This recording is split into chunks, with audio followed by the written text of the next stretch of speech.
We may end up in a 1929-style depression, according to Donald Trump, and the Florida insurance disaster.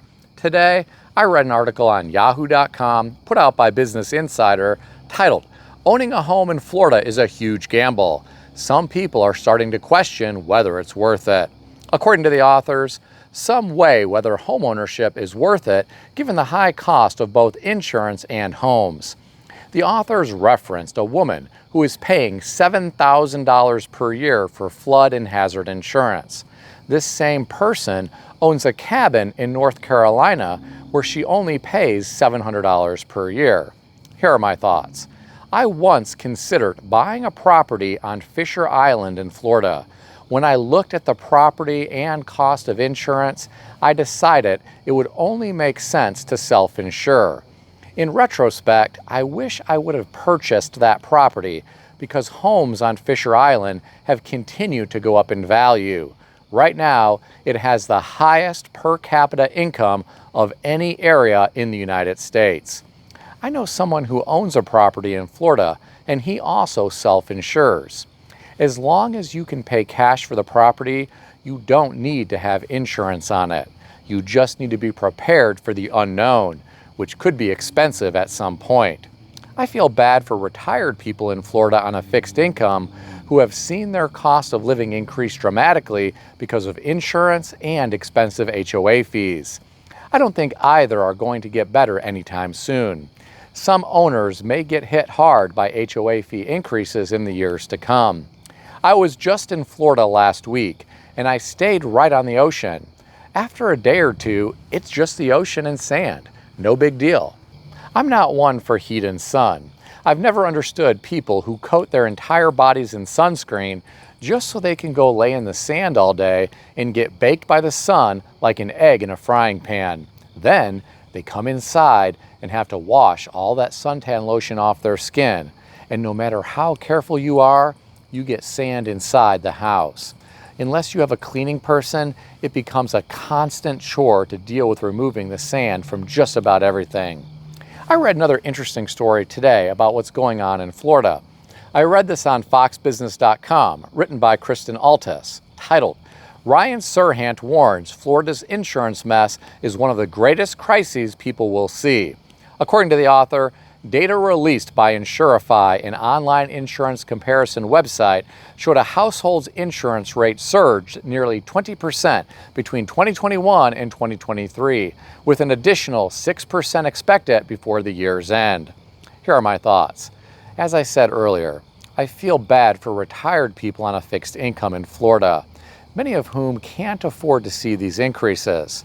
Some may be forced to sell and move somewhere less expensive. It's not easy to leave the little world that you know and move somewhere else where the cost of living is less. This is the grim reality that some people may need to face. What do you think about all this? Share your thoughts in the comment section below.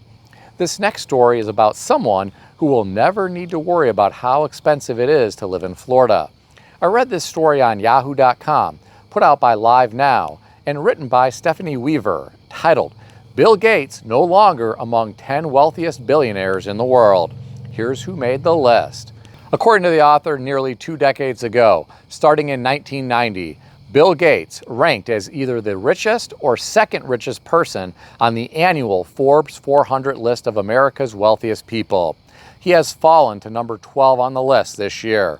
According to the author, this is the first time he's fallen out of the world's top 10 richest people since 1991. Well, my friends, he would be number 1 on the list if he hadn't sold the majority of his Microsoft stock years ago. I read an article recently that claimed he would be the world's first trillionaire had he held on to all of the stock he had at one point. In 2024, Elon Musk is the richest person, followed by Larry Ellison at number 2, Jeff Bezos at number 3, and Mark Zuckerberg at number 4. One thing I find interesting about this ranking is how high Larry Ellison has climbed. Many years ago, Larry Ellison went on a real estate buying spree, including an amazing property in Japan and one in Newport, Rhode Island. I read an article about one of his financial guys expressing concern about how much he was spending on real estate and if he could afford everything that he was buying. I don't think he has anything to worry about right now. Unlike Bill Gates, Larry Ellison still has a massive share of Oracle stock. Some of these super wealthy people could see their net worths drop if Trump's prediction comes to fruition. I read a story on foxbusiness.com written by Breck Dumas titled, "Trump Says Harris Economic Plans Would Put U.S. in 1929-Style Depression." According to the author, former President Trump on Friday claimed that if Vice President Kamala Harris's economic proposals are implemented, they will plunge the U.S. into a downturn reminiscent of the Great Depression. I'll share a quote with you from Donald Trump. He said, "If you followed her policy, you will end up in a 1929-style depression, 100% certain, and companies will flee, and jobs will flee, and everything's going to flee." Here are my thoughts. There are likely numerous people who would agree with Donald Trump. On the flip side, there are countless people who would disagree with him because we have circuit breakers in place to prevent a massive market crash. We have a Fed that has shown it will do whatever is necessary to come to the rescue. Some talk about a Fed plunge protection team that will keep markets propped up. Others will cite all of the people who are constantly piling new money into the market through their retirement contributions. With all that said, there are still no guarantees. Could we end up in a 1929-style depression? Could we see a market crash? Sure, anything is possible. Understand, I'm not predicting either. I'm just saying anything is possible. If you listen carefully to what I said previously, I didn't say I agree with Donald Trump. I said there are likely numerous people who would agree with him. I also didn't say I disagree with Donald Trump. I said there are countless people who would disagree with him because of the reasons I cited. I'm just saying we live in a global economy, and central banks around the world have been creative with financial manipulation to keep everything propped up. Sometimes central banks get it wrong though. There are no guarantees that central bank intervention will always work in the future. Even if we see massive central bank intervention someday to bail out markets, that has consequences. All the inflation we are experiencing right now is a result of that. This has benefited many wealthy people with assets, and it has often hurt the working poor. I believe the middle class will continue to erode in America, and the working poor will continue to struggle moving forward. But what do I know? I'm just some guy on YouTube. What do you think? Share your thoughts in the comment section below. If you enjoyed this video, consider subscribing to the channel. I want to extend a special thanks to everyone who has subscribed to this channel. I want to also thank all of my channel members. If you would like to become a channel member, there is a link in the description beneath this video.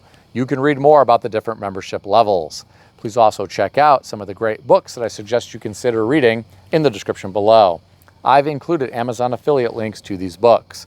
As an Amazon associate, I earn from qualifying purchases. Stay healthy and wealthy. I'll see everyone in the next video.